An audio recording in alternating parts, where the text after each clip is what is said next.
Good morning, नमस्कार।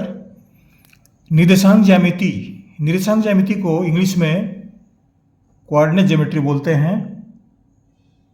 ये coordinate geometry जो है कक्षा 10th में पढ़ाई जाती है, वहाँ शुरुआत होती है। ये कक्षा 10वीं में यह अध्याय रहता है ये।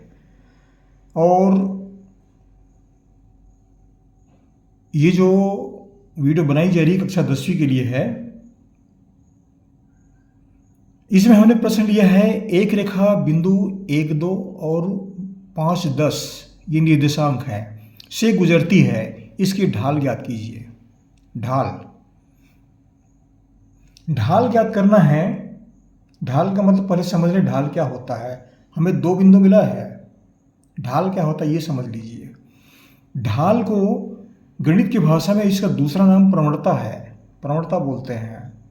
इंग्लिश में स्लोप ऑफ द इंटरवल। अब संक्षिप्त शब्दों को कैसे समझें। ढाल मतलब ये हिंदी में समझते हैं आप, हम भी समझ रहे हैं इस बात को। जैसे एक सीढ़ी होती है, सीढ़ी का ढाल क्या है, वही ढाल है ये, लेकिन गणित की भाषा में इसको प्रवणता बोलते हैं। अब मैं इसकी शुरुआत कहाँ से करने जा रहा हूँ। अब जहाँ से पढ़ रहे हैं कमेंट्स कीजिएगा, बताइएगा, लिखिएगा। आपके कमेंट्स पढ़कर हमें खुशी होगी। और हमारे चैनल को सब्सक्राइब भी कर दीजिएगा। ये सहयोग आप बनाए रखें, ये अति आवश्यक है। अब देखिए, प्रवणता के बारे में पढ़ते हैं, ढाल के बारे में पढ़ते हैं। तो आपको परीक्षा हाल में कैसे बनाना है उसी को पहले बताता हूँ मैं, कितना बनाना है। बाकी फिर पूरा इसका विस्तार करूँगा, मैं विस्तारित रूप बताऊँगा। लेकिन परीक्षा हाल में प्रश्न आ गया तो कैसे बनाए, उसके लिए बता रहा हूँ मैं।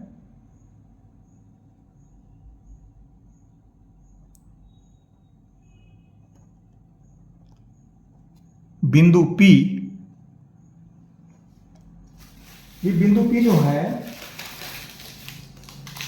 अब यहां पर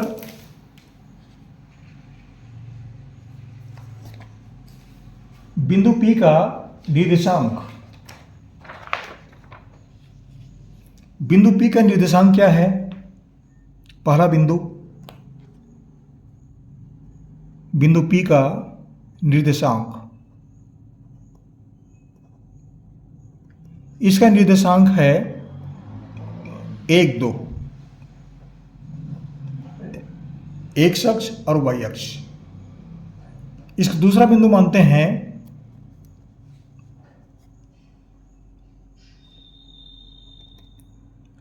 बिंदु P का निर्देशांक, बिंदु इसको क्यू ले लेते हैं, दूसरा बिंदु ले लेते हैं बिंदु Q का निर्देशांक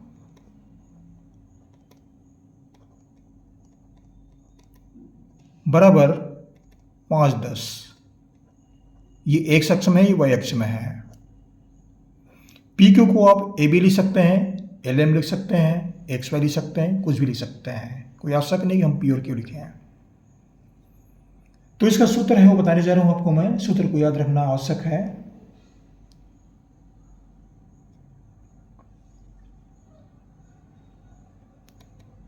अंतराल ए बी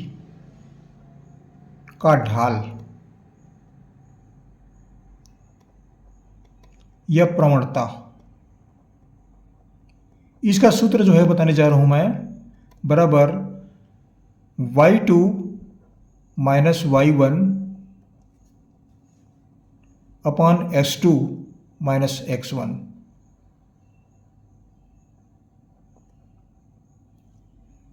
ये x1 y1 x2 y2, तो ये y2 हुआ और ये y1। तो 10 में से 2 घटा दीजिए, 10 ऋण 2। अब x2 और x1 क्या है, ये x2 और ये x1।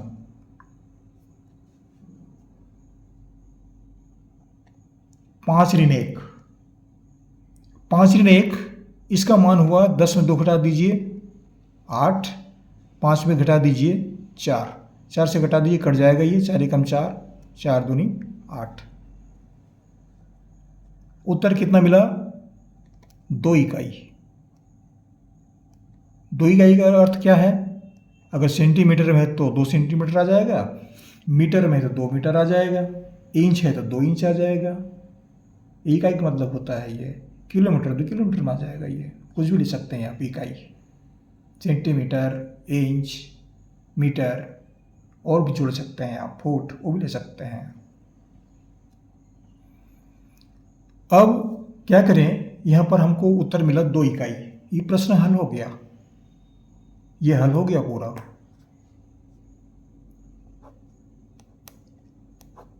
ये पूरा हो गया। अब इसको मैं थोड़ा सा विस्तार कर रहा हूँ। अगर इतना बना देते हैं, 2-3 नंबर आपको प्रश्न आए हैं तो ये पूरा मिल जाएगा नंबर, आपको पूरा मिल जाएगा, नंबर कहीं पर नहीं कटेगा।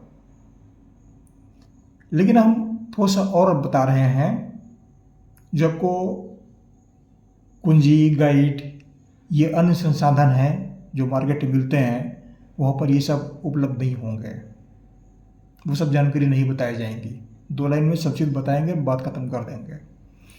अब इसको हम बदल देते हैं, इस बिंदु को यहाँ पर लेते हैं, इस बिंदु को यहाँ पर लेते हैं। क्या बिंदु को बदला नहीं जा सकता? क्या परिवर्तन होता है ये भी जानना आवश्यक है ना। पहले हम इसको लेते हैं, उसकी फिर बाद में लेते हैं। जगह बदलते हैं, हम जगह बदलते हैं तो स्थान बदलने से क्या हुआ,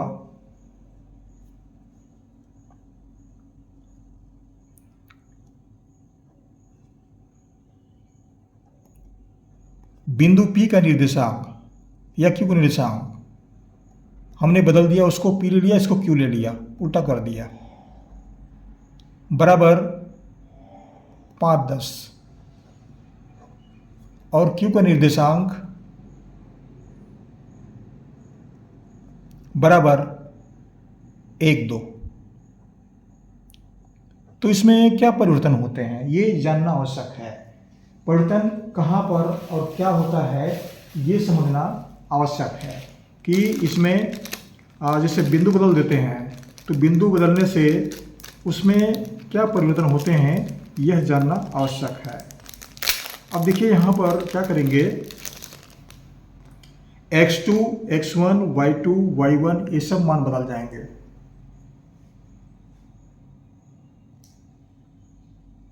तो अंतराल देखो यहाँ पर मैंने लिखा है AB, ये आएगा PQ, AB तो है ही नहीं, ये अंतराल PQ है। ये मिस्टेक ऐसा होता है।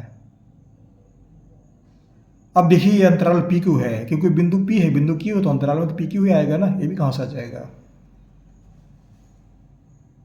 फिर देखिए यहाँ पर हमने नाम नहीं बदला है, वही है, आप चाहें तो AB भी ले सकते हैं। स्थान परिवर्तन हो गया, x1 y1, x2 y2।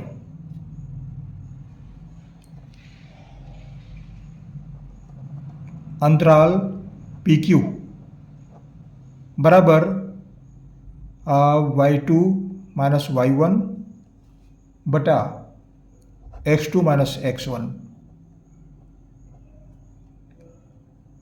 आप ऐसे बदल सकते हैं, कर सकते हैं उसको।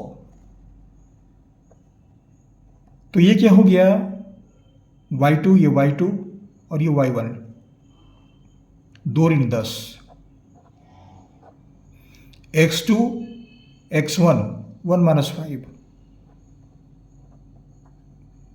इसका मान कितना है, 2 ऋण 10 घटा देंगे ऋण 8, 1 ऋण 5 ऋण 4, ये ऋण से ऋण कट जाता है आंसर हर में, 4 एकम 4, 4 दूनी 8। उत्तर कितना मिला, 2 इकाई।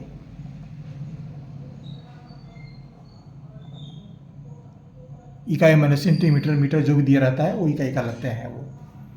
तो देखें यहाँ पर उत्तर एक ही मिला, ये भी 2 इकाई आया, 2 इकाई, और ये भी 2 इकाई। तो इसे भी हल कर सकते हैं और इसे भी हल कर सकते हैं, 2 दी मिल गई आपको, आपका जो शक जो है ना दूर हो जाएगा। ये हल हो गया। आप चाहें तो इस तरीके से हल कर लीजिए, आप चाहें तो इस तरह से हल कर लीजिए। अगर आगे पीछे लिख देते हैं तो उसके मान में कोई परिवर्तन नहीं आता है। बिंदु परिवर्तन करने से ढाल में कोई परिवर्तन नहीं होता है, कहने का तात्पर्य यह है। इसमें खाली स्थान होते हैं, खाली स्थान। अगर बिंदु की उसमें स्थान बदल दिए जाने पर क्या उसकी परिवर्तन में परिवर्तन होता है? तो नहीं, प्रवणता में परिवर्तन नहीं होता, ढाल वही रहता है, प्रवणता वही रहता है। ये कहने का आशय है। ये दो विधियां मैंने बता दी। ये पूरा क्लास वर्क है। ये जैसे आप क्लास में पढ़ते हैं ना स्कूल में, बिल्कुल वैसे ही वर्क है ये जो बताने जा रहा हूँ मैं। नहीं तो मात्र 2-3 मिनट का है, 2-3 मिनट में ख़त्म हो जाएगा ये, उससे ऊपर का नहीं है ये। आप इतने बताने में कितना समय लगेगा? संचित करेंगे 2 मिनट खत्म हो जाएगा ये, 2 मिनट में। लेकिन आप लंबे समय तक पढ़ रहे हैं क्योंकि ये क्लास वर्क है। क्लास वर्क में ये बेसिक जानकारियाँ हैं, बेसिक मैथमेटिकल है, बेसिक मैथमेटिक्स है, ये सब बताना पड़ता है। अगर नहीं पता है तो समझ लिए वह बातें अधूरी है, पूरी बातें नहीं है वो।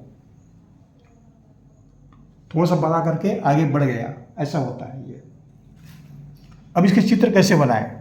मैं चित्र पर आता हूँ, इसके निर्देशांक आगे और बढ़ा रहा हूँ मैं, उसको भी समझ लीजिए ढाल क्या होता है।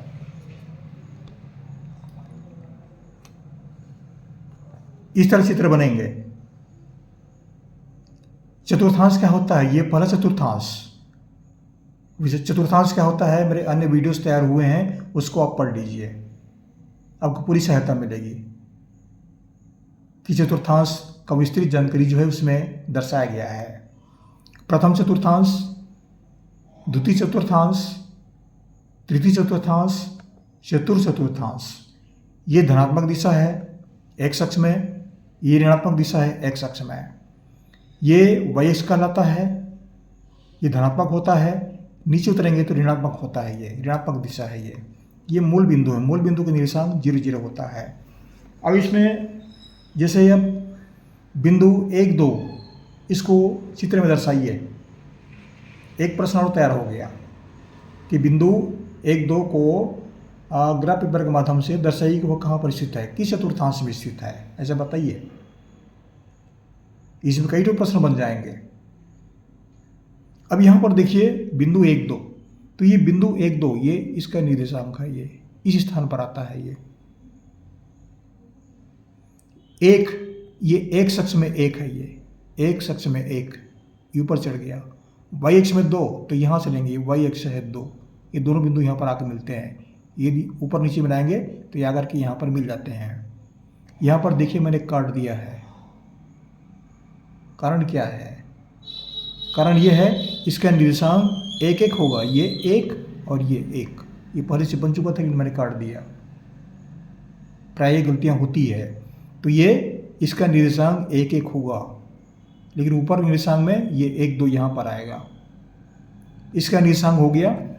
अब बिंदु 5-10, 5 मतलब एक अक्ष,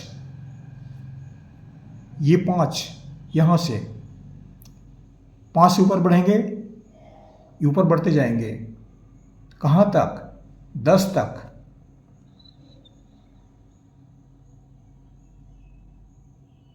ये 10 हो गया।